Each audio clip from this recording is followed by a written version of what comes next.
welcome to this week's End of Days Update, coming to you from Tulsa, Oklahoma. We had a great time at our home church, World Outreach Church, here last weekend. If you're anywhere near the Topeka, Kansas area next week, we'll start next Wednesday, Thursday, Friday, a.m. and p.m. at Light of the World Christian Center. We'll have a great time. So come join us, be with us. You know, it's amazing how we should gather all the more. The Bible says, as you see the day approaching. So that means we can see the day approaching. So that's what the weekly update's all about, looking at everything that points to the coming of the Lord so that we accelerate. Remember, we don't get into end time teaching to escape theology. It's a hustle theology. So I do like what the Lord did. You know, he rebuked the Pharisees because they didn't know the time. So always rebuke the Pharisees over and over and over again. But the only time he ever rebuked the crowd was, hey, you can tell what the weather's going to be, but you don't know your hour of visitation. So he wanted them to know. And even when Jesus walked into different villages, demons began to cry out, have you come to torment us before the time? Don't you love that instant submission? But the amazing thing was that they knew Jesus was on a schedule. They said, you've come to torment us before the time. They knew he was early. So if demons can know the schedule, surely the church can know. Same thing with the tribe of Issachar in the Old Testament. So we get into all of this so that we have great joy. Great joy produces great strength. I had a guy tell me, Joe, if you preach on the coming of the Lord, you just get everybody's hopes up. That's exactly right. It's the hope that purifies us, even Israel pure. So as we get into all the things that are happening around Israel, it's a total setup for what's going to be happening at the edge of the tribulation and showing us how close we are to the coming of the Lord. Amazing to be the generation. I heard people say, well, you can't tell when the Lord's coming back. Well, our new book that just came out, End Times Made Easy, there's 75 some odd signs showing you how flawlessly clear it is that Jesus is just about to come back. So let's pick up with what's happened around Israel. Wow, probably the number one thing would be, of course, the war still going on with Ukraine and Russia. Putin came out and compared himself to Peter the Great, saying it took him 21 years to defeat Sweden. So kind of scary for him, or ominous for him to even say that. His right-hand man, though, this was kind of interesting, came out and said that Russia will annihilate any nation that messes with them. So you got a lot of verbiage going on this week, probably more than I've heard in quite a while. You had China threaten Taiwan. Taiwan came back saying, hey, we've got our supersonic missiles ready to go that can hit Beijing. I've never heard Taiwan say that. So you go back to Iran, though, man, a lot of stuff's been happening with Iran this last week. Man, oh man, these are huge things happening. You have satellite imagery showing that they're ready to literally send a rocket into space. But probably even more clearer than that was the International Atomic Energy Agency said, this is pretty amazing. They said Iran has passed the threshold. They have weapons-grade plutonium, weapons-grade uranium, and they probably have 4 bombs. Now, for them to say that, they're very conservative. So, of course, Israel came out and said, okay, our F-35 stealth bombers can reach all the way to Iran now without having to have mid-air refueling. So that was a big deal not to have to do that. Now, they didn't say what they were going to do or what base they were going to go from to be able to do that, but that's a threat to Iran. Like, we can send our F-35s in, and we don't even have to mid-air refuel. That's how easy it is be to take you out. Israel threatened Assad in Syria.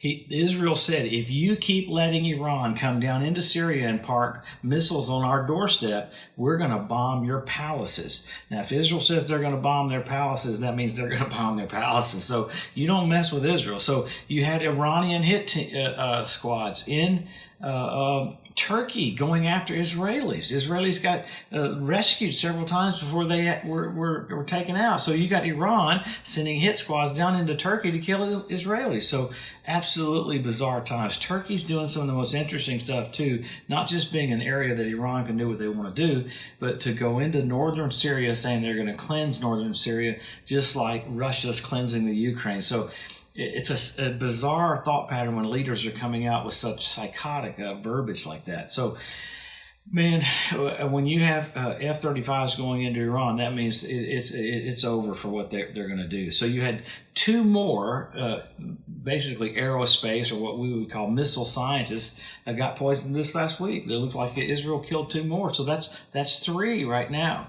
I haven't even had a chance to get into all the stuff that keeps happening around the nation of Israel. You've had 19 Israelis killed in the last few weeks by Palestinians.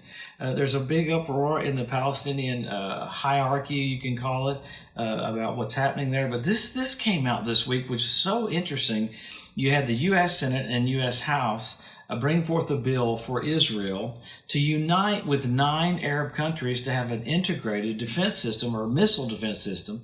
So when you have 9 Arab nations agree with Israel that we have to protect ourselves from Iran because Iran's so crazy, that's an amazing deal. So you have a missile defense agreement coming together just to protect them from Iran. So why is that a big deal? You're seeing the setup for the Ezekiel 38 war. All this stuff is happening because the players are getting in position. You even had the planets this last week form a strange alignment in a row. And it's almost like God's showing everybody, hey, everything's getting set up, everything's aligning, everything's ready because Jesus is just about to come back. How blessed are we to be living just before the King returns? So we get into every week we talk about all the signs. Why? Because the Bible's so clear. Number 1, Israel made a nation. Number 2, Jerusalem won back.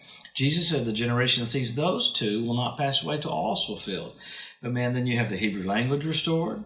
You got the Ethiopian Jews brought back. You got the fertility of the land of Israel. You got the revival of the Roman Empire. I didn't even talk about it, but you have France's president this last week say we have to vaccinate everything that can be vaccinated. So there's this weird pressure for control, especially in France, which is the head of the EU right now. So you have the EU brought back together like that. You have 172 different species of predatory birds. You have the Temple Mount Institute that's in position.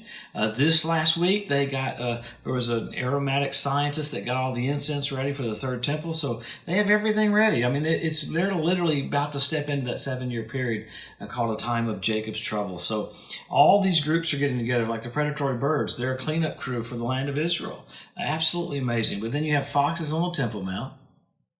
You have fish in the Dead Sea. You have the Dead Sea turned blood red, where Sodom and Gomorrah was, on the Day of Atonement. Absolutely amazing. Then you have the ritual baths around the Temple Mount fill up with water. So you have all these things. You have Rabbi Yitzhak Kaduri prophesying that Israel will be ruled by 2 Benjamins right for the coming of the Lord. You have Bishop Malachi talking about in the year 1129 AD, how many popes would be on the earth all the way up to the second coming. He got the coat of arms for 114 popes out of 114 in the year 1129. The History Channel called that statistically impossible. Only a God could do that. So you have all these things happening that are pointing to his return. You have signs of the coming of the Lord. Men will be lovers themselves. We have selfie sticks. Would you ever think that you'd be living when people want to take a few more photographs of themselves? So all these things are what the Bible said you'd see just before he returns. I hear people scoff now and say, we've heard that all of our lives. The Lord's not coming back. Well, they're fulfilling Scripture right there. The Bible said there'd be scoffers in the last days. So there's many, many, many, many more signs that point to his return. Like Russia rebuilt the arch for Baal worship in Palmyra a couple months ago.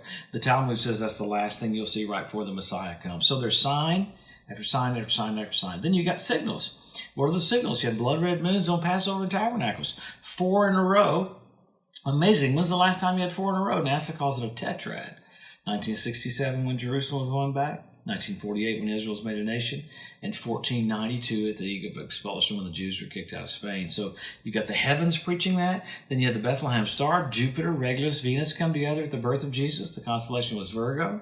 This last year, NBC Nightly News said we have a heavenly event. You got Jupiter, Regulus, Venus come together. I'm like, wow, it's the Bethlehem star. I love it that Regulus did retrograde motion. You can pull up the planets on Kepler's laws of planetary motion on a computer. You can plug in a date and it'll show you what the heavens are doing. It shows you Regulus going back. It looks like it's going backwards. It's called retrograde motion. It's because everything's moving at the same time. And Regulus does a crown over Jupiter because the king is born. The King of kings and Lord of lords. So, man, you got all this stuff happening because the Lord's coming back. So what do? Help our local church, help our local pastor. We're more involved, more engaged. We don't fit church into our life. It is our life. The amazing thing is this is all really happening. It kind of freaks everybody else. Is this really the deal? This is the deal. No other generations had all these signs. I've heard people tell me, those signs have all happened before. No, they've never happened before. We're an extremely unusual generation to get to see all of these come to pass right in front of our eyes. I like what Gabriel told Daniel. Daniel was kind of freaked out because Gabriel was showing him the events of the tribulation. And Daniel was like, man, how's anybody going to make it through this? And Gabriel said, don't worry, the Ancient of Days will prevail. Jesus said, there'll be tribulation on the earth, but be of good cheer. I've overcome the world. So how wild that our God is coming back. Have a blessed, wonderful week. We'll pick up with what's happening around Israel. Many things will be pointing to his return. So exciting days. Have a great week. We'll see you next Wednesday.